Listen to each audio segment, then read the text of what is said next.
If the toll booth has no attendant, pay anyway, or something else will collect. The road I took was never on any map. At least, not one that had been printed in the last 40 years.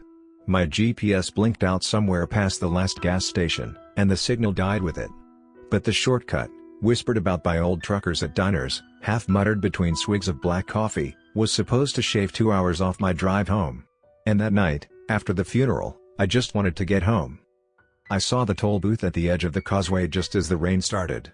Not a light in sight beyond it, and not a soul in the small, windowed box. The gate was raised. No cameras. No signs. Just a single metal coin tray rusting in the drizzle. It felt like stepping back in time, like the road itself had never moved forward. I waited a minute, expecting someone to step out. No one came. My wipers beat out a slow rhythm as the rain thickened, and the fog rolled in from the marshes. I considered just driving through. But then I remembered the old man at the diner, who'd been missing 2 fingers and had the milky stare of someone who'd seen too much. He'd said something weird that night. Something that now echoed in my skull. Don't skip the toll. Even if no one's there.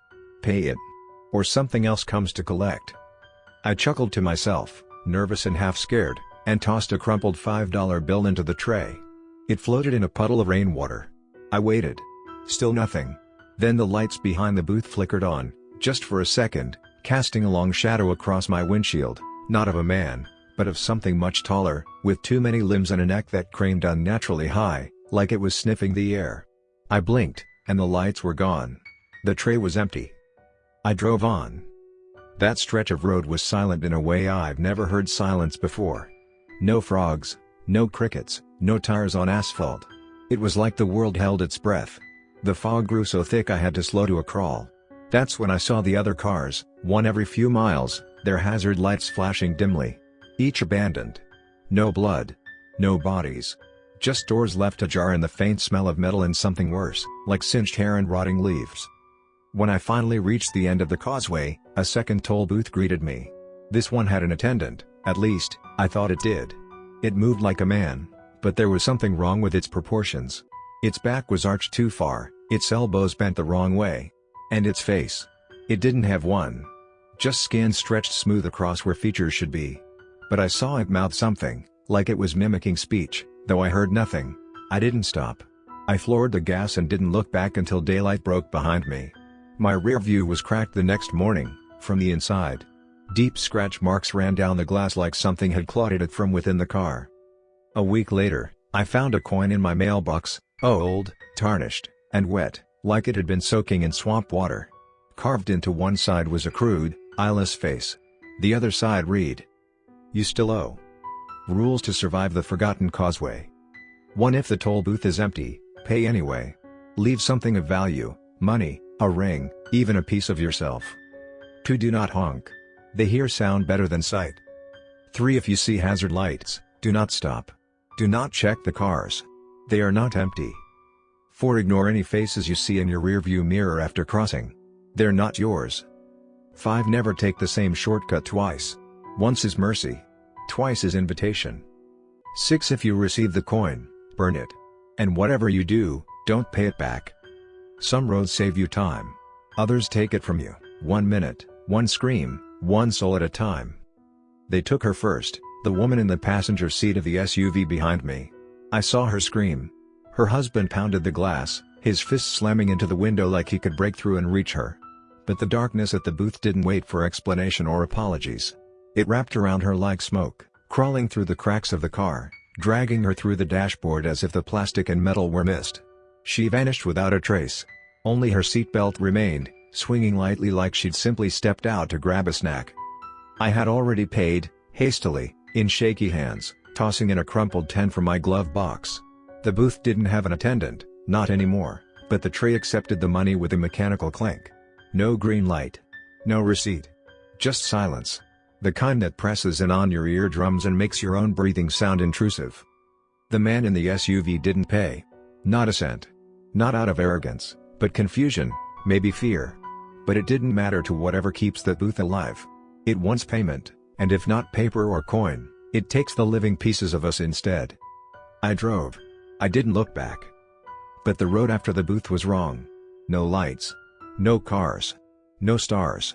The highway seemed to stretch longer than it ever had, each mile bleeding into the next without any change in scenery. My GPS blinked out. My phone screen cracked like it had been dropped, though it never left the console. Every few miles, I swore I saw another booth up ahead, the same booth. Same shape. Same darkened windows. But each time I approached, it disappeared, folding into the black like a mirage that never wanted to be caught. And I started hearing voices. They weren't whispers. They were sobs. Screams. The ticking of a watch long dead. Sometimes the voice of my mother, but not as I remembered her. This voice was brittle, hollow, full of rotten static. She said my name like it was the last thing she'd ever remember, and begged me to stop driving. I didn't. Around mile 93, a figure appeared in the middle of the road. I swerved and skidded, tires screeching over gravel that shouldn't have been there. When the car finally stopped, my headlights showed an old man, or something that looked like one. His eyes were hollow sockets of coals. His jaw hung just a little too wide. His vest was that of an old toll worker, but torn, faded, and soaked in something darker than oil. He didn't move, but I could feel him in my head. He didn't speak, but I knew what he wanted. "You still owe," the world seemed to whisper. "More than you paid. More than you can afford." I floored it. I didn't care if I hit him, didn't care what happened to the car. I drove through the figure, or maybe it drove through me, I still don't know. But the car died a few minutes later. Everything went black. Headlights, dash, radio. Just the engine coughing itself into silence like it had seen something it couldn't unsee. I sat in the dark for what felt like hours. There was no sunrise. No horizon. Just me and the toll I hadn't known I'd been accumulating. I cried. Not for help. Just because it was the only human thing left I could do. Eventually, another car approached behind me, same as I had done hours before. Its headlights flickered as it neared the booth. The driver leaned out, confused, trying to understand why there wasn't anyone collecting the fare. I watched the same thing happen. This road doesn't go anywhere anymore. It only loops. And with every loop, the booth hungers more. If you're reading this, and you come to a toll booth in the middle of nowhere, where the world feels like it's holding its breath, pay. Even if there's no attendant. Even if the tray is rusted. Even if you have to leave blood or bone behind. Because others will come after you. And if the toll remains unpaid, it will take its due. One car at a time. The headlights behind me blinked off for a second, just a flicker, and when they came back on, the car wasn't the same. The shape had subtly changed. I squinted into my rearview mirror, convinced my eyes were playing tricks on me. But no, its silhouette seemed older now. Longer. Boxier. The soft, idling hum had deepened into a mechanical rasp that echoed faintly through the night like it had aged decades in the blink of an eye.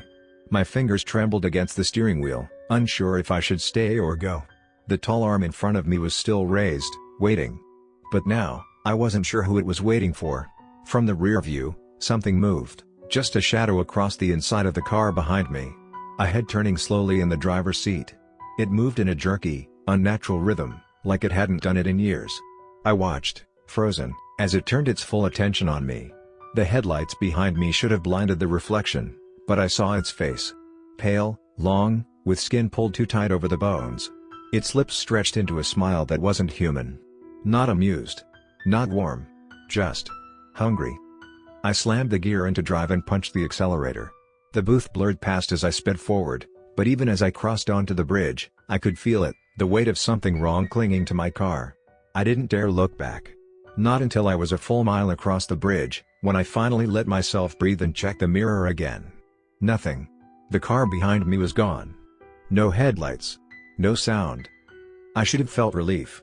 But the road ahead was wrong. The bridge hadn't ended. No matter how far I drove, the road never sloped down.